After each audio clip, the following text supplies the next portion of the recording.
వెంకటేశ్వర స్వామి వారి పరమ పుణ్య భక్తుడు బాల బ్రహ్మచారి హతిరాం బావాజీ యొక్క బర్షీ ఉత్సవము ఈరోజు తిరుమల తిరుపతి దేవస్థానంలో అంగరంగ వైభవంగా రాష్ట్రంలోనే కాదు దేశ నలుమూలల నుంచి ఈరోజు ఈ క్షేత్రాన్ని మా బంజారా బిడ్డలు చేరుకోవడం జరిగింది. బర్షీ ఉత్సవం అంటే ఏదైతే 596 సంవత్సరాల క్రితమే హతిరాం బావాజీ తన యొక్క భక్తి భావంతో ఆ పవిత్రమైనటువంటి ఆ భక్తితో కలియుగ వెంకటేశ్వర స్వామినే సాక్షాత్కరించుకొని బాలాజీ అని నామకరణం చేసినటువంటి మహాపుణ్య భగవత్ స్వరూపి. మరి ఆ భగవత్ స్వరూపి యొక్క ఆనవాళ్ళు ఈరోజు మనకు కనబడతా ఉన్నాయి. మరి ఏదైతే బర్షీ ఉత్సవం గత 596 సంవత్సరాల క్రితము సరిగ్గా ఇదే రోజు శ్రీ శ్రీ శ్రీ హతిరాం బావాజీ వారు సజీవ సమాధి అయినటువంటి దినం కాబట్టి తప్పకుండా ముల్లోకాల్లో ఉన్నటువంటి మహనీయులు మరియు యావత్ దేశంలో ఉన్నటువంటి బంజారా భక్తులు ఈరోజు ఇక్కడ చేరుకోవడం జరిగింది. మరి ఏదైతే కొన్ని వందల సంవత్సరాల చరిత్ర ఉన్నటువంటి ఈ మఠాన్ని ఈరోజు ఈ పవిత్రతను ఇబ్బంది కలిగించే ప్రయత్నాలు ఈరోజు ఇక్కడ జరుగుతుందని చెప్పడం మాకు బాధ శోచనీయంగా ఉంది. మా మనోభావాలను దెబ్బతీస్తూ ఉంది.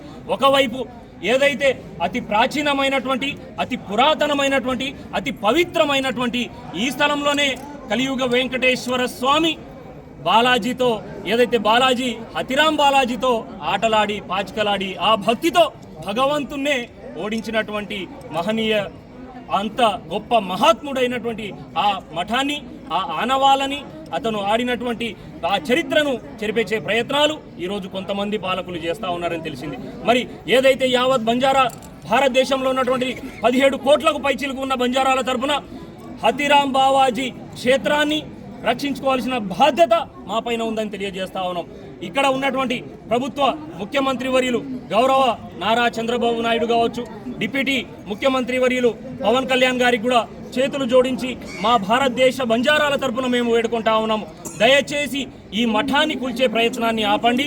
ఇదే పవిత్రతను చాటి చెప్పుకోవడానికి సహకరించండి. అదేవిధంగా ఏదైతే భారతదేశంలో 25 రాష్ట్రాలలో హతిరాం బావాజీ మఠం సంబంధించిన ఆస్తులు ఉన్నాయి.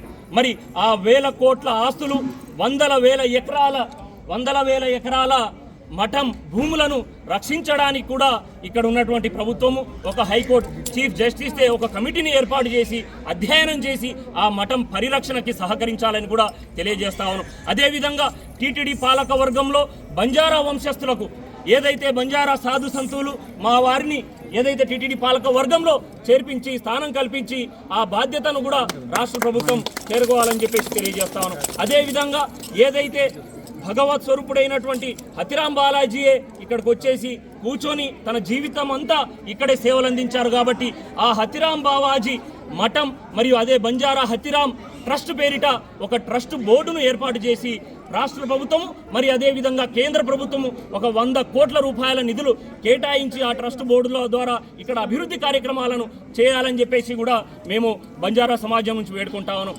అదేవిధంగా పక్కనే మాకు గోశాల బంజారా అంటేనే గోర్ బంజారా అంటేనే గోరక్షకులు. మరి ఇక్కడ హతిరాం బావాజీ మఠము ఆనవాళ్ళు ఈరోజు చూస్తూ ఉంటే ఆనాడు ఎలా ఉందో ఈనాటికి కూడా అలానే అభివృద్ధి లేకుండా మూలన పడ్డటువంటి పరిస్థితులు కనబడతా ఉన్నాయి. మరి మా గోశాలను చూస్తూ ఉంటే తలుపులు వేసినటువంటి పరిస్థితి కనబడతా ఉంది. మా గోశాల ఏదైతే ఆ ట్రస్ట్ బోర్డు ద్వారా ఇక్కడ టీటీపీ పాలక వర్గం కూడా గోశాలను మళ్ళీ పునరుద్ధరించాలి, గోశాలను మళ్ళీ నిర్మించేసి నడపాలని చెప్పేసి కూడా మేము కోరుతా ఉన్నాం. మరి అదేవిధంగా రాబోయే రోజుల్లో ఏదైతే హతిరాం బావాజీ మఠం ఆస్తుల పరిరక్షణతో పాటుగా మఠాన్ని పాలించే మహంతులు కూడా బంజారా సామాజిక వర్గానికి సంబంధించినటువంటి మా మహంతులనే ఆ కీలక బాధ్యతలు అప్పజింపాలని చెప్పేసి కూడా రాష్ట్ర ప్రభుత్వాన్ని కేంద్ర ప్రభుత్వాన్ని కోరుతూ ఈ అవకాశం ఇచ్చినటువంటి మీడియా మిత్రులకి మరియు మా సాధు సంతులకి మా బంజారా మిత్రులకి కుల సంఘ ప్రజా సంఘాల నాయకులకి మరోమారు రామ్ రామ్, జై సేవాలాల్, జై హతిరాం, జై తెలంగాణ, జై భారత్, జై హింద్.